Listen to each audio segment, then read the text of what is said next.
Review de l'épisode 1 de l'Attaque des Titans saison 4 partie 3 partie 1, c'est maintenant, alors ne bougez pas.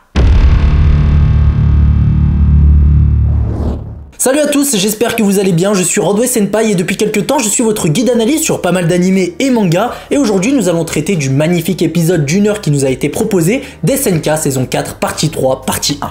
Juste avant de commencer, je vous invite à liker cette vidéo si elle vous plaît et à vous abonner si c'est pas déjà fait. Tout cela récompense en quelque sorte le travail fourni, je compte sur vous, on est donc parti. Il est clair que cet épisode était en tout point extraordinaire. Il est pour moi et seulement pour moi le meilleur épisode d'SNK que j'ai pu voir. Il était d'autant plus incroyable lorsqu'on prend en compte sa durée qui était d'1 heure. La toute première image qui nous est donnée est un arbre, et je dirais même plus précisément son tronc étant à la base de sa construction naturelle, il est la représentation même de l'axe et donc de tous les chemins et choix parcourus jusqu'ici. L'image de l'arbre où Eren s'était réveillé de son rêve super long, un rêve qui semblait plutôt être un cauchemar au vu des larmes qui coulaient sur son visage. Un arbre qui fait le parallèle avec celui où le petit Ramzi et le petit Halil cachent à ses pieds leur secret, un secret qui est en fait leur rêve à tous les deux, celui de mettre assez d'argent de côté pour avoir de quoi vivre mieux, ailleurs, et ce, peu importe les conséquences. Des conséquences plutôt graves pour un si jeune garçon qui a déjà perdu une main dû à ses nombreux vols et qui risque donc sa vie pour accomplir son rêve. Et tout ça seulement parce qu'il faut bien que quelqu'un se dévoue. Il faut bien que quelqu'un les sorte de ce camp de réfugiés miteux dans lequel ils sont coincés.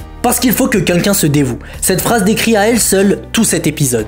Dans le lot, elle décrit précisément le lourd fardeau qu'une personne peut endosser, et cela peu importe la situation car le ressenti de tout ceci à la fin sera quoi qu'il arrive le sentiment de ne pas avoir fait le bon choix. En début d'épisode, nous retrouvons donc la première scène de l'attaque des Titans, afin de nous éclaircir un peu plus le mystère qui entourait ce moment où Eren enfant se réveille d'un rêve très long et qui semble inconsciemment l'avoir fait pleurer devant les yeux surpris de la jeune Mikasa. Ayant tous récemment appris l'existence des souvenirs de l'avenir, nous comprenons plus facilement pourquoi Eren dans son rêve a vu dans le manga et puis plus tard dans l'animé avec les studios Mappa, Mikasa Ackerman avec des cheveux courts. Nous comprenons aussi grâce à cet épisode pourquoi Eren pleurait après son rêve si long. Revenons-en à Halil et Ramzi qui, quand je me suis arrêté de parler d'eux, nous faisaient part de leur rêve. Le rêve de récolter assez d'argent pour vivre mieux, un rêve qui s'apprête à disparaître quand ils commencent à voir les habitants de la ville fuir, quand ensuite ils sentent la terre trembler, les oiseaux s'enfuir plus vite que jamais, comme signe de mauvais présage, de cataclysme ou tout simplement face à une catastrophe naturelle sans précédent. En haut de leur colline, ils voient tous deux le grand terrassement s'approcher d'eux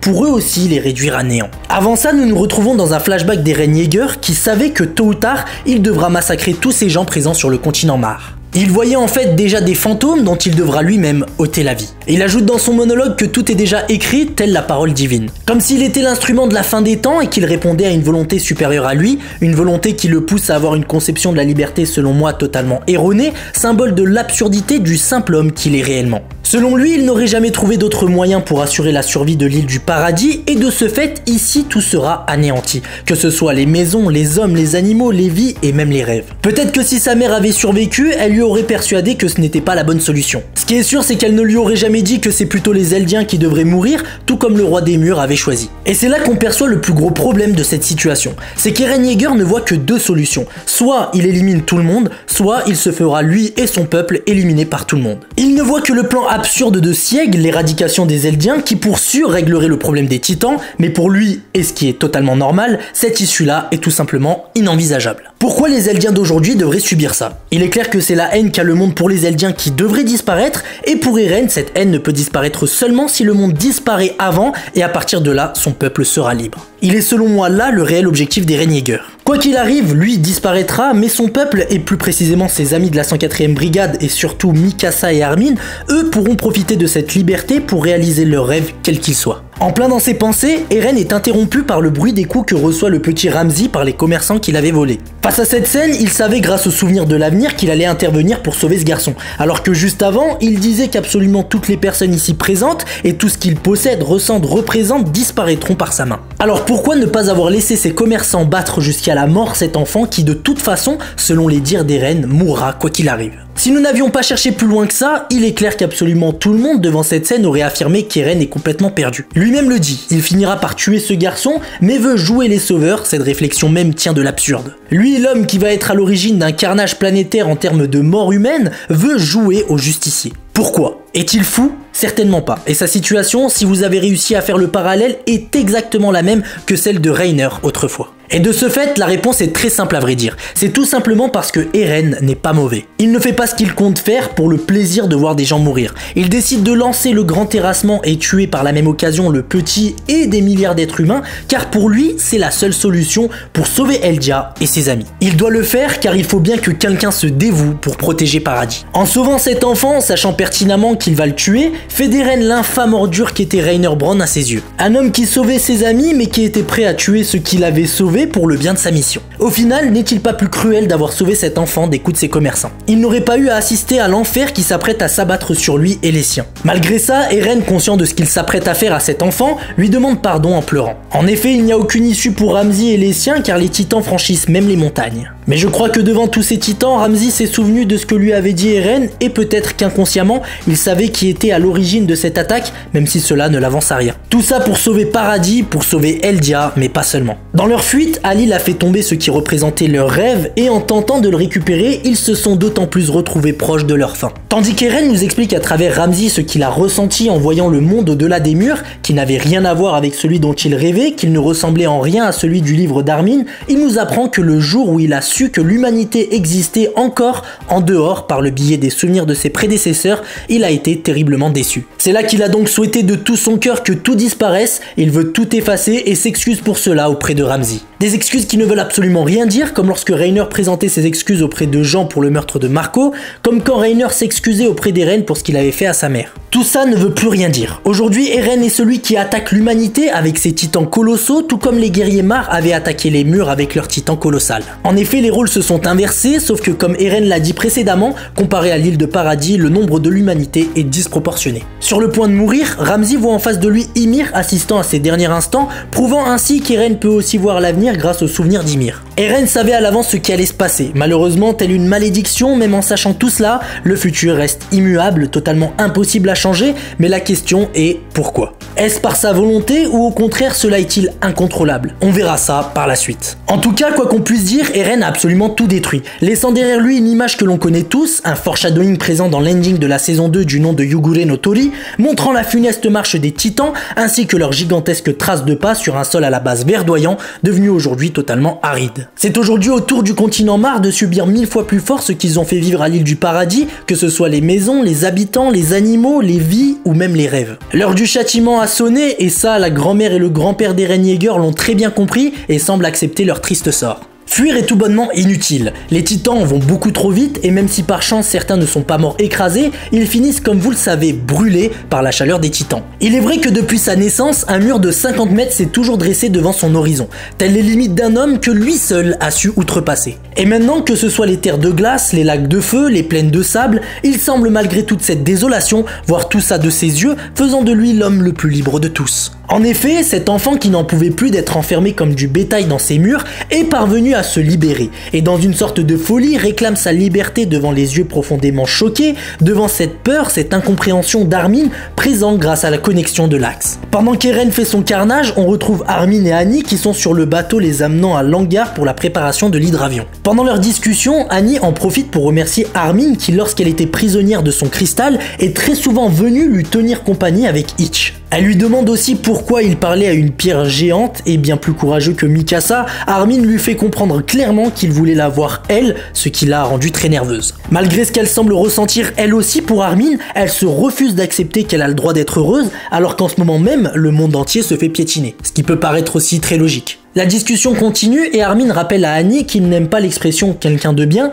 qu'elle vient d'utiliser pour le décrire. D'ailleurs, cette phrase reflète la dernière discussion qu'ils ont eue avant qu'elle se révèle être le titan féminin dans la saison 1. Durant leur discussion, Armin aborde le rêve que lui et Eren partageaient. Celui d'explorer le monde. Sauf que tout comme son ami, il est conscient que le monde n'a rien à voir avec celui dont ils rêvaient tous les deux. Pourtant, tout comme Eren, même si c'est très difficile à croire, Armin garde l'espoir qu'il reste quelque chose à découvrir hors des murs. Oui, j'ai dit tout comme Eren, car si Eren fait tout ce carnage, c'est pour, je vous le rappelle, au final que ses amis vivent en paix. En plus, si vous avez remarqué, Eren semble assister à toute cette scène entre Annie et Armin par le biais de la mouette qui est venue se poser à côté d'eux et qu'Armin a bien évidemment remarqué. Pour appuyer mes propos, c'est très subtil, mais juste avant que la discussion entre Armin et Annie débute, au moment où Eren enfant exalte devant le spectacle de la liberté qu'il s'est créé et qu'Armin assiste à cette scène macabre, pour couper la connexion entre les deux, le retour à la réalité s'accompagne des mouettes en arrière-plan.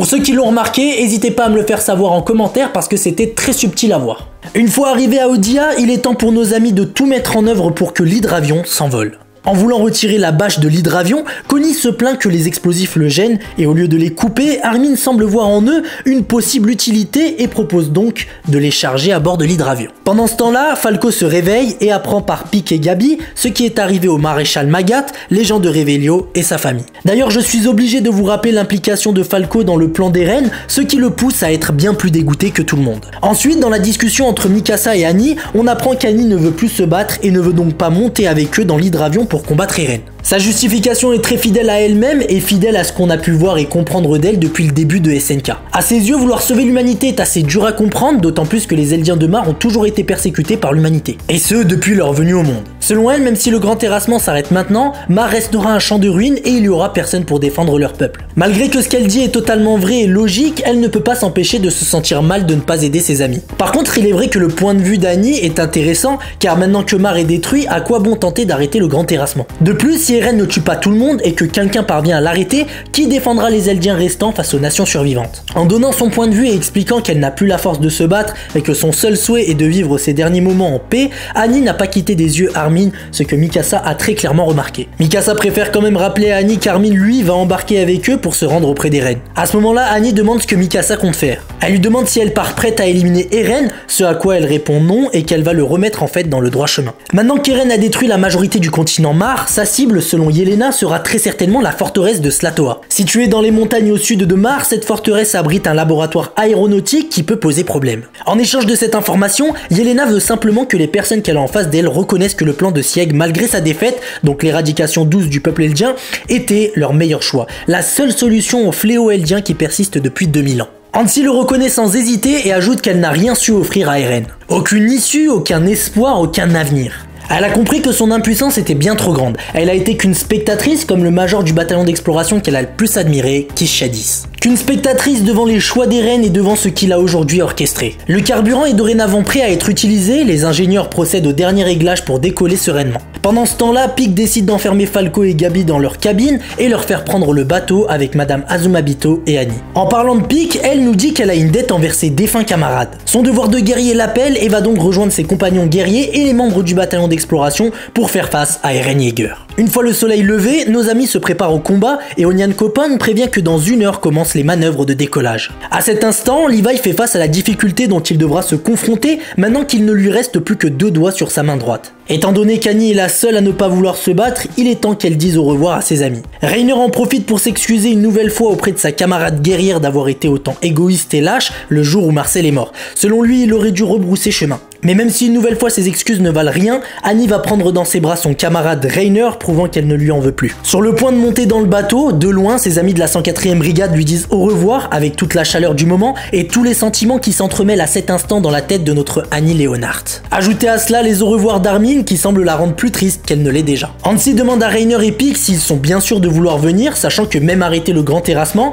ne tirera pas les Eldiens d'affaire. Voulant respecter les directives du maréchal Théo Magat, les guerriers semblent être sûrs et veulent unir leurs forces et faire leur devoir. En apprenant cela, Hansi se faisait une joie de chevaucher le titan charrette avant que Pieck refuse catégoriquement, jugeant cette idée tout bonnement révoltante. Levi profite du refus de Pieck pour chambrer une nouvelle fois Hansi, et c'est à ce moment-là qu'Hansi va aborder un sujet en utilisant des mots qui nous ont tous fait tomber dans des souvenirs très nostalgiques, mais surtout très tristes. Il s'agit de leurs camarades tombés au combat, elle se demande s'ils les regardent en ce moment. Elle se demande si ensemble ils les ont rendus fiers. Levi a malheureusement déjà entendu ces phrases sorties de la bouche d'un défunt qu'on connaît tous, elle lui demande d'arrêter car elle se met à parler exactement comme leur ancien major, Erwin Smith. On se souvient absolument tous lorsqu'Erwin, dans ses derniers instants, s'assoit et demande à Levi si lui aussi voit tous ses anciens camarades autour d'eux et qu'est-ce qui, selon lui, pensent-ils tous après tout ce qu'ils ont accompli jusqu'à maintenant. Le moment est venu de remplir le réservoir de l'hydravion, leur permettant de décoller avant l'arrivée du grand terrassement, mais pendant que tout le monde a le dos tourné, on voit derrière eux une silhouette d'un homme ayant du mal à marcher.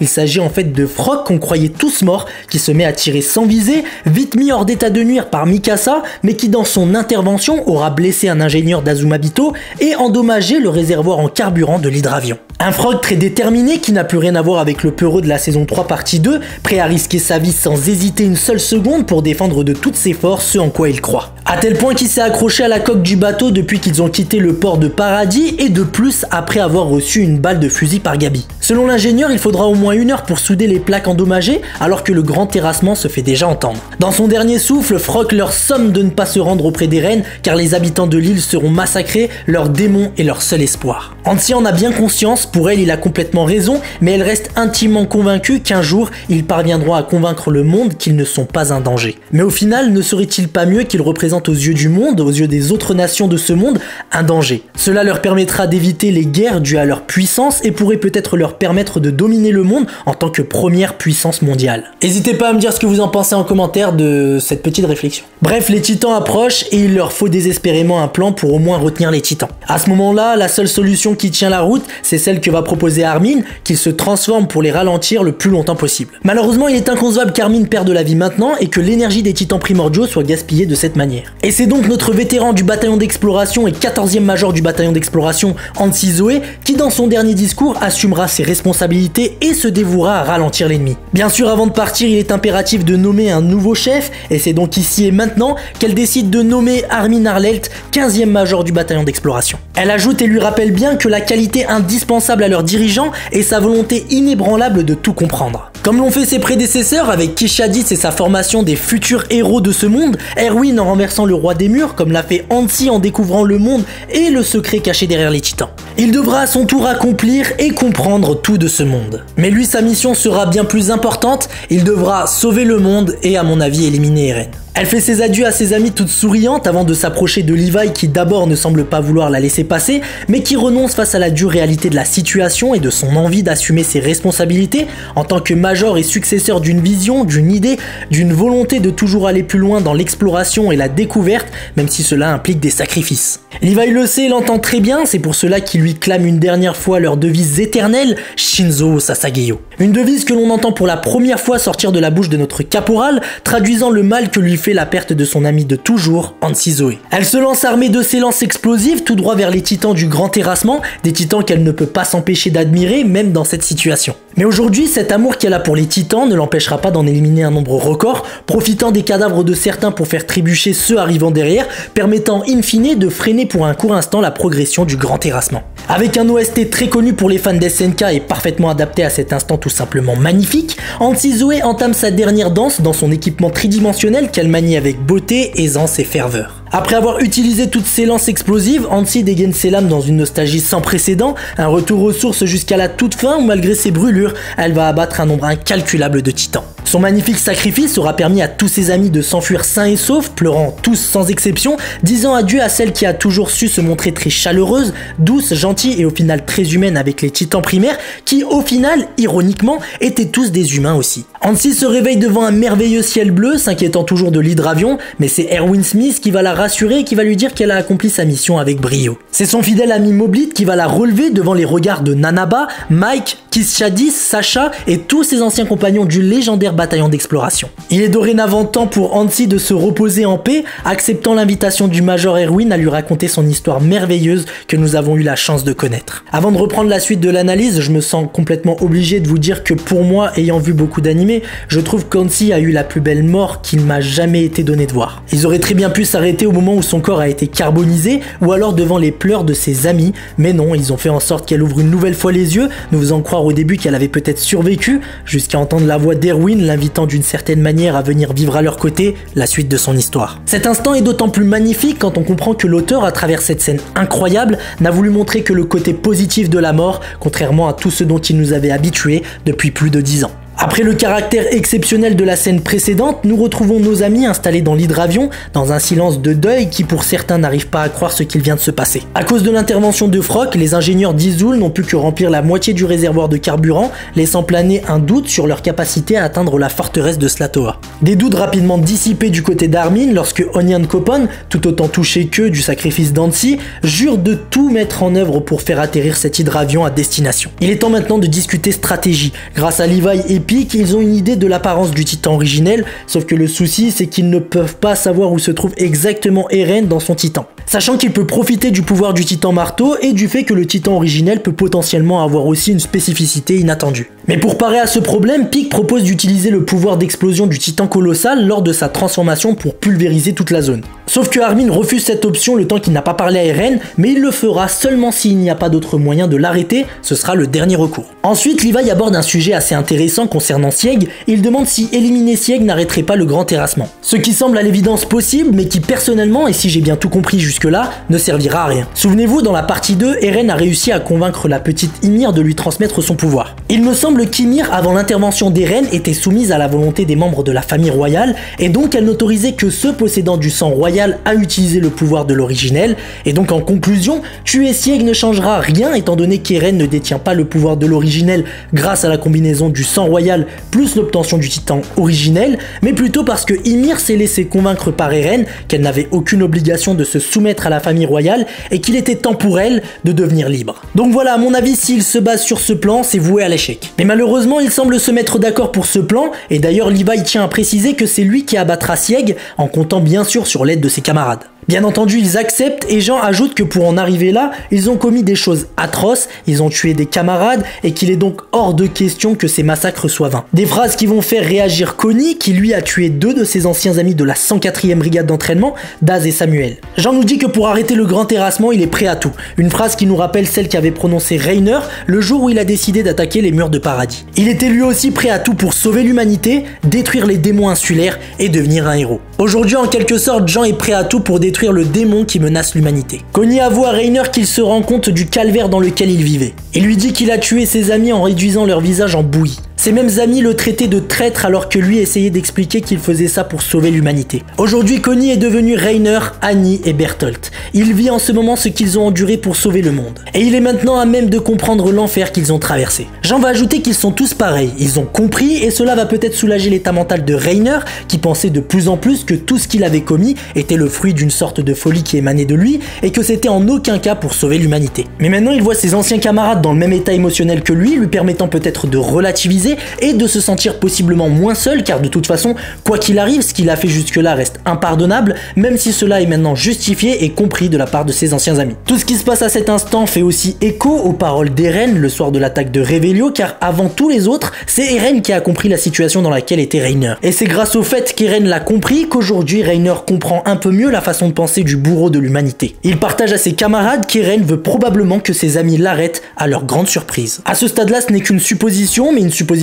qui rejoint une pensée d'Armin. Depuis peu, ils savent qu'Eren peut influencer tous les titans et tous les Eldiens, et pourtant, ils sont encore libres d'utiliser leur pouvoir comme bon leur semble. Ce qui veut dire qu'Eren leur laisse délibérément le choix de faire ce qu'ils veulent, comme s'ils voulaient voir ce que ses amis allaient décider de faire. Mais tout ça reste quand même assez bizarre car eux menacent d'arrêter le grand terrassement. Et c'est là que Reiner va nous apporter un élément de réponse et nous dire que selon lui, ça doit être un calvaire pour Eren. Et oui, décimer les rangs de l'humanité, c'est insoutenable et il est bien placé pour le savoir. À sa place, Reiner nous dit qu'il voudrait qu'on le débarrasse de l'originel et si c'est impossible, il voudrait qu'on l'aide à en finir. Comme réponse à ce que vient de dire Reiner, Eren les fait apparaître là où tous les chemins se croisent et prouve à ses camarades qu'il espionne toutes leurs conversations. Il leur montre de façon indirecte qu'il est le maître du jeu. Mais faut l'avouer, cette convocation est une aubaine pour discuter et ses amis chacun leur tour vont tenter de le convaincre en faisant part de leur compréhension de la situation dans laquelle il se trouve. Après un grand silence, Eren daigne leur répondre, leur affirmant que le grand terrassement se poursuivra et qu'il ne laissera à aucun moment le hasard décider de l'avenir de l'île de Paradis. Bien sûr, il continuera à avancer. En ces lieux, il est le maître et le fait de voir précédemment nos amis s'adresser à lui chacun leur tour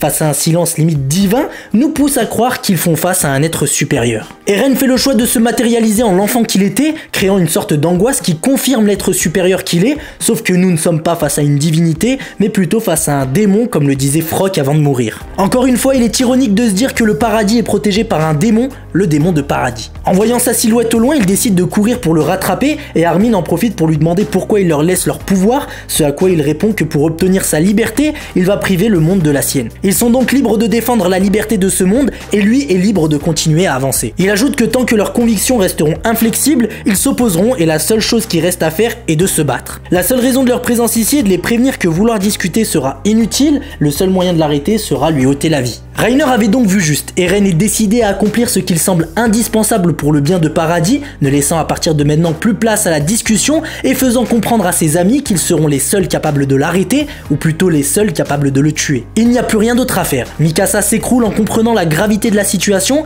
et dans son malheur, le tout nouveau Major doit prendre une décision capitale. On retrouve Annie et Madame Azumabito sur leur bateau, en pleine discussion, faisant part mutuellement de leurs regrets face à la situation dans laquelle ils sont aujourd'hui, de par leurs inactions passées. Elles sont interrompues par Falco et Gabi qui l'informent d'un rêve que Falco vient de faire. On s'attend tous à un rêve de Galliard, ce qui semble totalement logique, mais non, c'était un rêve de Sig et c'était plutôt des souvenirs. Sachant que le titan féminin peut acquérir les aptitudes d'un autre titan en ingérant un bout de son corps, il est donc fort envisageable que Falco, en ingérant le liquide cérébrospinal de Sieg, ait développé des caractéristiques du titan bestial. Ce qui semble assez fou car le liquide cérébrospinal n'est pas un produit conçu naturellement par Sieg, c'est un produit créé scientifiquement. Ce qui veut donc dire que le liquide cérébrospinal n'a été qu'une source indirecte à l'obtention des souvenirs de Sieg et que le réel déclencheur n'est autre que le cri de Sieg qui, allié au liquide cérébrospinal, a permis la transformation de Falco en titan primaire, puis par la force des choses, s'en est tiré en bouffant le détenteur du titan mâchoire. Il est vrai que Falco est le seul survivant existant d'un cri de Sieg, ce qui a empêché de profiter de ressources bénéfiques qu'un détenteur aurait pu acquérir